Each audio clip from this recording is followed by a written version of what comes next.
ETF index mutual funds నేర్చుకుని stock మార్కెట్లో రాణించాలనుకుంటున్నారా? వెంటనే ఈ నెంబర్కి కాల్ చేయండి. నమస్తే రమ్మగారు. నమస్తే చెయ్య. మంచి చందమామ కథ ఒకటి చెప్పండి రమ్మగారు. ఎప్పుడో చదివా, అది చెప్దాం అనుకుంటున్నా. చాలా పేర్లు ఉండేసరికి ఇక ఎందుకు వచ్చిన కన్ఫ్యూషన్లే అని కొంచెం ఊరుకున్నాను అనమాట. ఓకే. సరే వాళ్ళు కాస్త పెద్ద కథ చెప్పాలంటే ఇక అది చెప్పాలి. పూర్వమట ప్రభావతి నగరానికి విశ్వావసుడని ఒక రాజుగారు ఉండేవారు. మన సంవత్సరపు పేరు విశ్వావసు నామ సంవత్సరం. ఈ విశ్వావసుకి 4 కుమారులు ఉన్నారట. 4 చక్కటి వాళ్ళు, దగ్గర వయసు వాళ్ళే. ఆయనకి 4 అబ్బాయిల మీద పరమ ప్రీతి ఉంది. వీడు తెలివి, వాడు తెలివి తక్కువ, వీడు పరాక్రముడు, వీడు కాదు, అలాంటివి లేవు. పేర్లు కూడా చక్కగా జితేంద్రియుడు, పరాక్రముడు, ధవళకీర్తి, అలాంటి చక్కటి పేర్లు. అయితే ఈయనకి 4 అబ్బాయిలకి రాజ్యం ఇవ్వాలని ఉంది. అటా ఇస్తాం. బాగా ఆలోచించి ఆయన ఒక ప్లాన్ వేశాడు.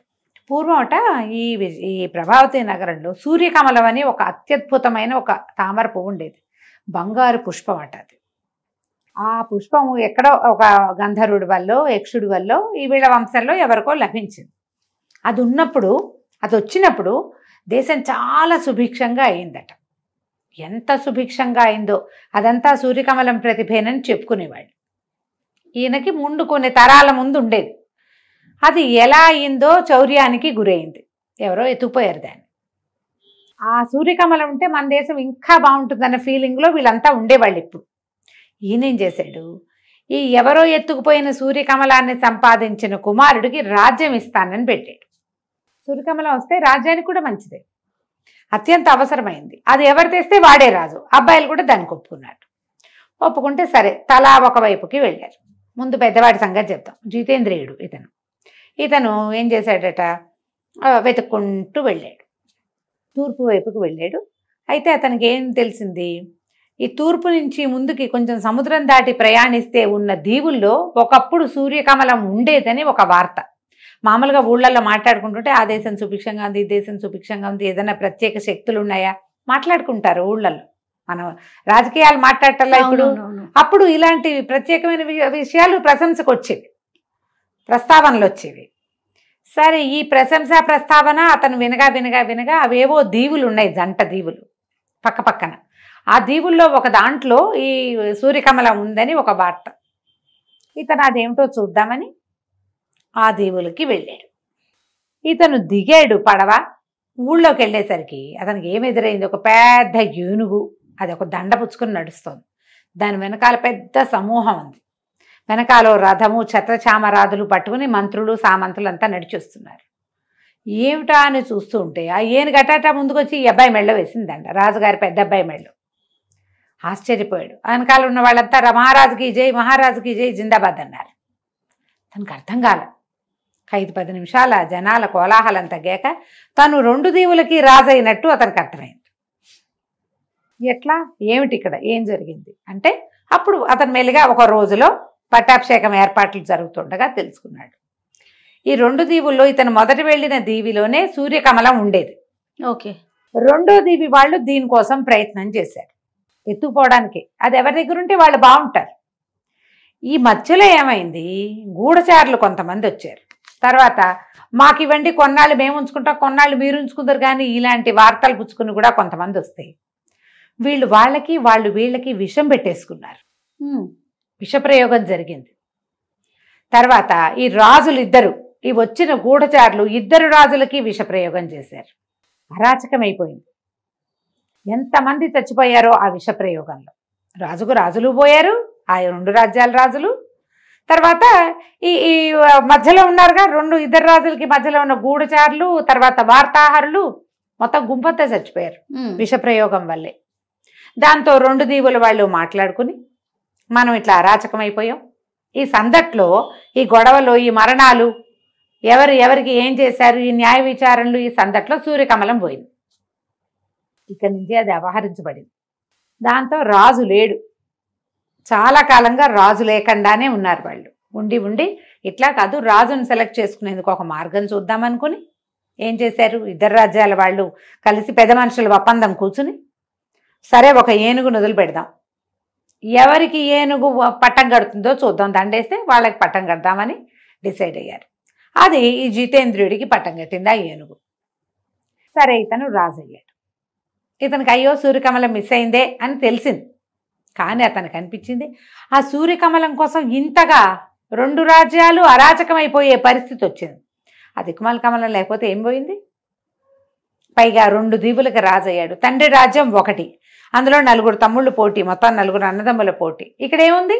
అది హాయిగా ఉంది. అందుకని ఏం చేశాడు? తండ్రికి ఉత్తరం రాశాడు, మీ రాజ్యం నాకొద్దు, ఎప్పుడైనా కుదిరినప్పుడు వచ్చి కనపడతాను, మీరు కూడా ఇక్కడికి రావచ్చు, తమ్ముళ్ళు కూడా నా దగ్గరికి రావచ్చు, నేను ఇక్కడికి రాజు కాబోతున్నాను, అయిపోయాను, ఈ రాజ్యంతో మీకు స్నేహ సంబంధాలు నేను నెరవేరుస్తాను, సూర్యకమలం కోసం నేను ఇంకా వెతకను అని ఉత్తరం రాసి పంపించేశాడు. ఒక అబ్బాయి విరమించుకున్నాడు. సరే రెండో వాడు తన దారిని తాను బయలుదేరాడు. ఈ శత్రుంజయుడు అలాంటి పేరున్నవాడు బయలుదేరితే ఏమైంది, అతనికి ఈ కొన్ని రాజ్యాల్లో ఇక్కడుంది అక్కడుంది వార్తలే, అక్కడి నుంచి కూడా అపహరించబడింది, ఇవన్నీ తెలుస్తున్నాయి.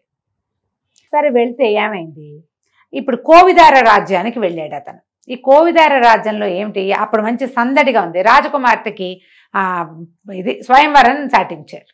ఎక్కడెక్కడి రాజులో వచ్చారు. ఇతనేమనుకున్నాడు, ఇంతమంది రాజులు గుమిగూడిన చోట సరదాగా వెళ్తే ఆ డైనింగ్ హాల్లోనూ ఎక్కడో ఒక చోట మాట్లాడి ఎక్కడ సూర్యకమలం ఉంది ఆనుపాను తెలుస్తాయి కదా. అందుకని ఇతనేం చేశాడు, ఎలాగో మంచి పంచకళ్యాణి వేసుకెళ్ళాడు. ఫలానా రాజ్యం రాజస్వామస రాజకుమారుడు రాజుగారి అబ్బాయిని, ప్రభావతి నగర రాజకుమారుడిని, నా పేరు ఇది ఇదని వివరాలు రాసి రిజిస్టర్ చేసుకున్నాడు. అందరితో పాటు ఇతను కూడా సభలో పోయి కూర్చున్నాడు. కూర్చునేసరికల్లా అతను ఎదురుగుండా నడిచొస్తున్న రాజకుమార్తె ఇతని మేడలోనే దండేసింది. కోవిదార రాజుగారికి అసలు మగపిల్లలు లేరు, ఉన్నది ఒకతే కూతురు. ఆ అమ్మాయిని ఎవరు పెళ్లి చేసుకుంటే వాడే కోవిదారకి రాజు. పెళ్ళైపోయింది, రాజు అయిపోయాడు. ఇతను కూడా అప్పుడు ఈ వచ్చిన జనాలందరి దగ్గర వార్తలు ఎలా విన్నాడంటే, ఒక్కొక్క రాజ్యంలో హత్యలు, ఇంకొక రాజ్యంలో దొంగతనాలు, ఒక చోట డేకాయిటీలు, సూర్యకమలం కోసమే ఈ గోలంతా. కానీ ఇతనికి కోవిదార ప్రభావతి కంటే పెద్ద రాజ్యం, ప్రభావతి రాజ్యం కంటే పెద్దది. ఎందుకు, అక్కడ 4 పోటీ అయ్యాం, ఇక్కడ ఎవరు లేరు, ఈ రాజుకు నేనే అల్లుణ్ణి, నేనే రాజు. అందుకని తండ్రికి ఉత్తరం రాశాడు, నేను ఇక్కడ ఇంకా నేను వెతకను, పైగా ఈ సూర్యకమలం మీద ఎటువంటి మంచి వార్తలు లేవు, నేను విరమించుకుంటున్నా అనేసరికి సరే ఇక ఊరుకున్నారు. ఇక 3వ అబ్బాయి ఇతను అలా బయలుదేరాడు దక్షిణం వైపుకి. వెళ్తే అతనికి ఎట్లా తెలిసింది, ఈ రాజ్యంలో ఉన్నది అని ఒక వార్త ఉంది. అదేదో ఒక కొండలాగా ఉంది. ఆ రాజ్యానికి వెళ్ళే దారిలో ఒక కొండ ఉండి దాని నుంచి కుడిమలుపుకి తిరిగితే రాజ్యంలోకి వెళ్తాం. రాజ్యం వైపుకు వెళ్ళే దారులు నిరామయంగా ఎవ్వరూ లేనట్టుగా చెట్లు ఉన్నాయి, కానీ అసలు ఎలా ఉందంటే అది పాడుకొట్లాడుకుంటున్నట్టుంది. కొండ ఏదో కనపడుతోంది. తీరా దగ్గరికి వెళ్తే తెలిసింది అతనికి అది పూర్తి కొండ, అదొక సువర్ణ భూమి. ఆ రాజ్యం పేరు రియల్లీ బంగారు కొండే ఉంది. అక్కడున్న రాయి రప్ప అంతా బంగారమే. ఆశ్చర్యపోయాడు. ఒకటి ముట్టుకుని చూస్తున్నాడు రాళ్ళని, ఒక చిన్న రాళ్ళు అంటే ఏరు చూస్తున్నాడు. అతనికి ఏమనిపించింది, ఎవరో తనని తోసినట్టు, తనని వీపుని మీద ఎవరో ముట్టుకున్నట్టు అనిపించింది. మనం ఒంటరిగా ఉన్నప్పుడు వెనక నుంచి చెయ్యేస్తే అదిరిపాటు వస్తుంది కదా, అదిరేసరికల్ ఇతను ఏం చేశాడు, అతనికి సహజంగానే కొంచెం పరాక్రమశాలి. అతను నడువుకి పట్టాకి కత్తి ఉంది. ఎప్పుడైతే ఉలిక్కి పడ్డాడో గబుక్కున కత్తి తీశాడు. కత్తి తీసి కత్తిని అటు ఇటు గబగబా తిప్పేశాడు. తిప్పేసరికల్లా పేరమని పెద్ద కేక వినపడింది. తీరా చూద్దును కదా, అతను చూసేసరికి ఒక రాక్షసుడు కత్తి దెబ్బ తగిలి పడిపోయి ఉన్నాడు. అతనే వీడిని ముట్టుకున్నాడు వెనక నుంచి. ఎప్పుడైతే ఈ కత్తి దెబ్బ తగిలి పడి పెద్ద కేక పెడుతూ పడిపోయాడో, అతని నెత్తి మీద నుంచి ఒక మూలిక లాంటిది, అది ఇట్లా కుప్పెలాగా కడతారు చూడు ఆయుర్వేదం వాళ్ళు, ఆ కుప్పె కింద పడింది. ఆ కుప్పెని చూశాడు, ఏమిటి పడింది, ఈ పడిన వాడెవడో అతనికి అర్థం కాల. ఈ లోపల దూరంగా ఉన్న ఆ చెట్లు అని ఏదో ఖాళీగా ఉన్నట్టుందో, దాని వెనకాల కొంతమంది మనుషులు ఉన్నారు. వాళ్ళు పెద్దగా కేకలు పెడుతూ మహారాజుకి జై జై జై అని నడుచుకుంటూ వచ్చారు. వచ్చేసరికి ఆశ్చర్యపోయారు, ఏమిటి మహారాజు అంటున్నారు ఏమిటి, నేను మహారాజునేమిటి, నేను మహారాజుని గాను, నేను వేరే రాజ్యపు రాజకుమారిని. ఇక్కడికి వచ్చేసరికల్లా వీడెవడో నాకు కత్తి తగిలి పడిపోయాడు. ఆ తగిలిన దెబ్బ వాడికి ఇట్లా పొట్ట మీద నుంచి ఇలా తగిలేసింది. దాంతో వాడు మరణించాడు.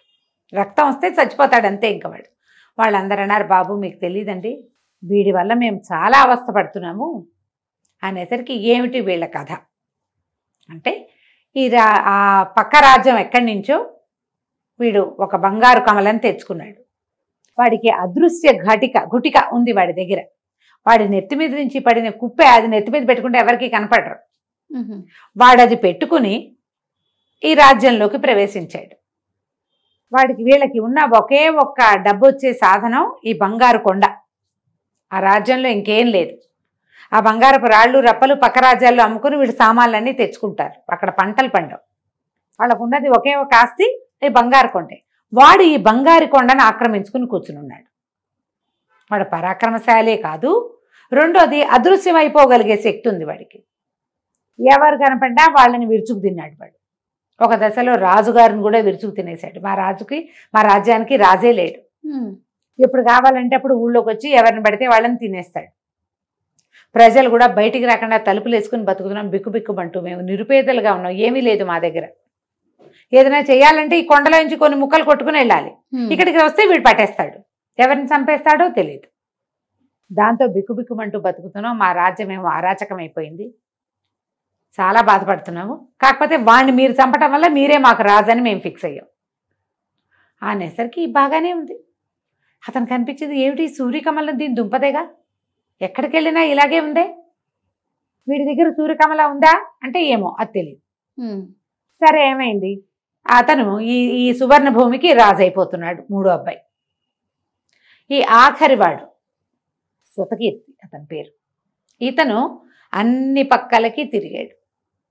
ఇక్కడ రాజ్యానికి దిగిన మూడో రాజకుమారుడు కూడా తండ్రికి ఉత్తరం రాశాడు, సువర్ణ భూమికి రాజు అవుతున్నాను నేను, నాకు ఇంకా దీని మీద ఈ కమలం మీద స్వర్ణకమలం మీద ఆసక్తి లేదు, సూర్యకమలం మీద నేను దానికోసం ప్రయత్నం చెయ్యను, చిన్నవాడితో చేయించుకోండి అనేసరికి ఇక చేసేదేముంది. సరే రాజుగారు సరే అనుకున్నారు. ఆయనకు వెళ్ళింది ఉత్తరం. నాలుగో అబ్బాయి బయలుదేరి వెళ్ళిపోయాడు కదా.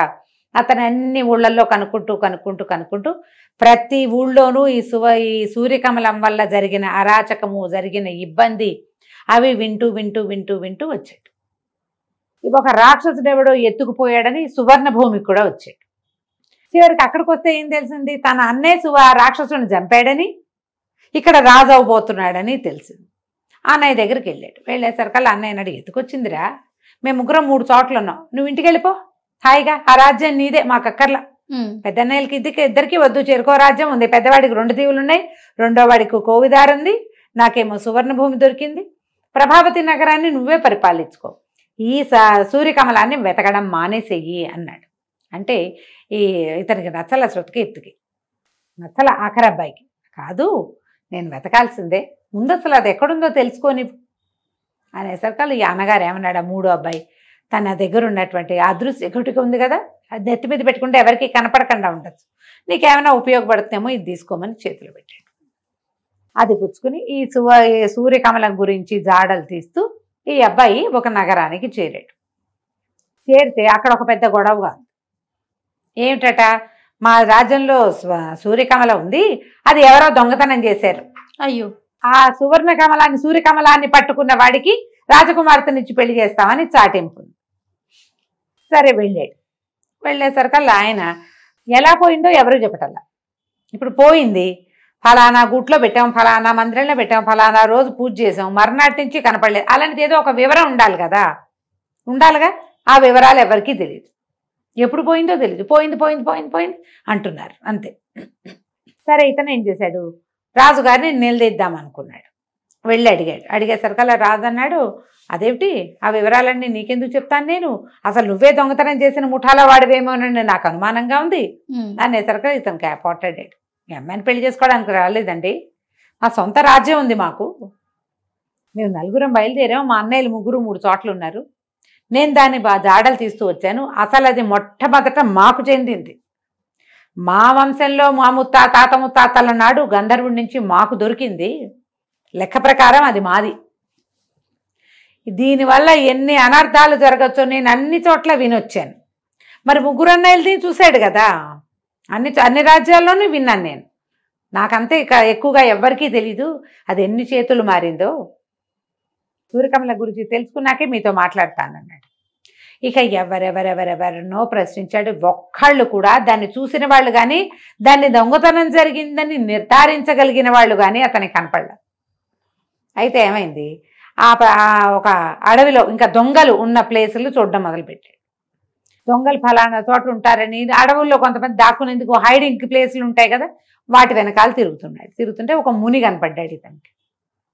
ఈ మునిగారు ఏమైనా చెప్తాడేమో, కనీసం ఆయన జ్ఞాన దృష్టితో చూసి చెప్తాడని ఈ కుర్రాడు రాజుగారి ఆఖరి అబ్బాయి అక్కడికి పోయాడు.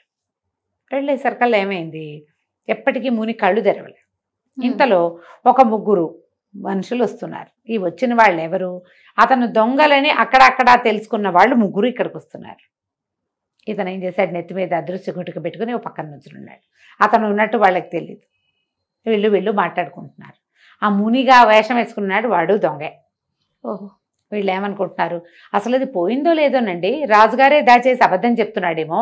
4 ముఠాలు ఉన్నాయి మన ఊళ్ళో, మేము 4 ముఠాలని కనుక్కున్నాం, ఎవ్వడూ అది కొట్టేలా, దొంగతనం చేయలే. మన వల్ల కాకపోతే ఎవడి వల్ల కాదు, మనమే పట్టుకోలేకపోయాం దాన్ని. రాజు మీదే మాకు డౌట్గా ఉంది, రాజు పోకుండానే పోయిందని చెప్తున్నాడేమో అనేసరికి ఇతనికి అనిపించింది ఇది నిజమై ఉండొచ్చు. ఎక్కడైనా వస్తువు పోతే ఫలానా రోజు ఆ వివరాలు వస్తాయి బయటికి, ఏ వివరమూ లేదు ఇక్కడ. సరే ఏం చేశాడు, ఇక్కడి నుంచి వెళ్ళిపోయాడు. వెళ్ళి రాజుగారి దగ్గరికి వెళ్ళి ఏమన్నాడు, మీ అమ్మాయిని నాకు ఇచ్చి పెళ్లి చేయండి, మీ సూర్యకమల ఎక్కడుందో నాకు తెలుసు అన్నాడు. అనేసరికి రాజు అన్నాడు, ఏది నా చేతిలో పెట్టు నాకు చెప్పన్నాడు. మీ చేతిలో పెట్టడం ఎందుకంటే అది మీ దగ్గరే ఉంది, ఎక్కడో దాచిపెట్టారు, బయటికి తీయండి, మీ ఇంట్లో నుంచి అది బయటికి వెళ్ళాల అనేసరికి రాజు గతుక్కుమనిపోయాడు. ఆయన ప్లాన్ వేసాడు అట్లా. ఎందుకంటే ఈ సూర్యకమలానికి మొదటి రోజు నుంచి అది ఒక్కసారి ప్రభావతి నగరంలో నుంచి బయటకు వచ్చాక ఎన్నిసార్లో దొంగతనం చేయబడింది. దాని లక్షణం అది. తన దగ్గర నుంచి కూడా పోతుందని ముందుగానే దాచిపెట్టి పోయిందని చెప్తున్నాడు. సరే ఆయన అన్నాడు గతుకుమని, ఇప్పుడు ఒకవేళ ఇప్పుడు ఇలా చేసినా మా అమ్మాయి నీకు ఇచ్చి పెళ్లి చేస్తే నువ్వేం దక్కించుకోలేవు, అది ఇక్కడే ఉందని తెలిసిందంటే దొంగతనానికి జరిగిపోతుంది. నువ్వు తెలుసుకోకపోతే ఇక జరిగేదేం లేదు, ఎవరు చెప్పేవాళ్ళు లేరు కాబట్టి మా పిల్ల పెళ్ళి నేను వేరే చేసేసేవాడిని, ఇప్పుడు నేను ఒప్పుకున్నాను కాబట్టి సరే పెళ్లి చేస్తాను పట్టన్నాడు. ఈ అబ్బాయి అన్నాడు, మరి నాకు అది కట్నంగా ఇస్తారా అని అడిగితే ఇస్తాను. పెళ్ళయింది రాజకుమార్తెకి, ఈ అబ్బాయికి, ప్రభావతి నగరపు ఆఖరి రాజకుమారుడు. చక్కగా బ్రహ్మాండంగా పెళ్ళైతే సరే రాజుగారు ఏం చేశాడు, సూర్యకమలాన్ని లోపల నుంచి పట్టుకొచ్చి ఈ అబ్బాయే కనిపెట్టాడని ప్రకటించి సూర్యకమలాన్ని తీసుకొచ్చి యువరాజు చేతిలో పెట్టాడు. ఆ యువరాజు ఏం చేశాడు, చక్క పెళ్ళికి అగ్నిహోత్రం పెడతారు కదా, ఏదో మంత్రం చదువుతూ ఈ సూర్యకమలాన్ని అగ్నిహోత్రంలో వేసేసాడు. వేసేసరికి లబలబలాడిపోయాడు రాజుగారు. అయ్యో ఇంత పని చేసావా, ఇది పోగొట్టేసావంటే మీకు తెలియదండి దీని సంగతి, ఇది నిజానికి దీని హక్కుదారులు సొంతదారులం మేం కదా. ఈ సంవత్సరంన్నరగా ఎన్ని చోట్లకి తిరిగాను నేను, ప్రతి చోట ఇది సృష్టించిన విధ్వంసాన్ని చూశాను. ఇది ఏ ఊళ్ళోకి వెళ్తే ఆ ఊళ్ళోనూ, ఇది భూమి మీద ఉండవలసిన వస్తువు కాదు. పైగా ఇది ఎక్కడుంటే అక్కడ సుభిక్షంగా ఉంటుందని మీరు చెప్పుకుంటున్నారు కానీ అలాంటి దాఖలాలు ఏం లేవు. ఇది ఉంటే సుభిక్షంగా ఉండేటట్టయితే 2 దీవుల్లో వాళ్ళు ఎందుకు చచ్చిపోయారు, చచ్చిపోకూడదు కదా. మరణాలు లేకుండా లేనే లేదు, సుభిక్షతకే ఉంది. మనం జాగ్రత్తగా రాజ్యం చేసుకుంటే సుభిక్షంగానే ఉంటుంది. దీన్ని మీరు నాకు ఇచ్చారు, నాకు దీని అవసరం లేదు, మీ అమ్మాయిని ఇస్తే చాలు అని చెప్పేశాడు. రాజుగారు లబలబం అన్నాడు కానీ ప్రజలు అందరూ చూశారు. సూర్యకమలం కాలిపోయింది అనేది అన్ని రాజ్యాలకి వ్యాపించేసింది. దాన్ని అగ్నిహోత్రంలో వేసేసారని. ఇతను ఏం చేశాడు, యువరాజు ఈ రాజకుమార్తెని భార్యను వెంబడి పెట్టుకుని ప్రభావతి నగరానికి ప్రయాణమై వెళ్ళిపోయాడు. వెళ్ళి తండ్రికి ఏం జరిగింది, తను ఎలా చేశాడు, ఎట్లా సూర్యకమలాన్ని అగ్నికి ఆహుతి చేశాడో చెప్పేశాడు. రాజుగారు సంతోషించాడు. ఇక దానివల్ల ఏ సమస్యలు రావు. దానికోసమే రాజ్యాలు కొట్టుకు తెచ్చారు, ఎప్పుడు దొంగతనమే. ఇక ప్రభావతి రాజ్యానికి ఆఖరి అబ్బాయిని రాజుని చేశారు. కథ కంచికి మనం ఇంటికి.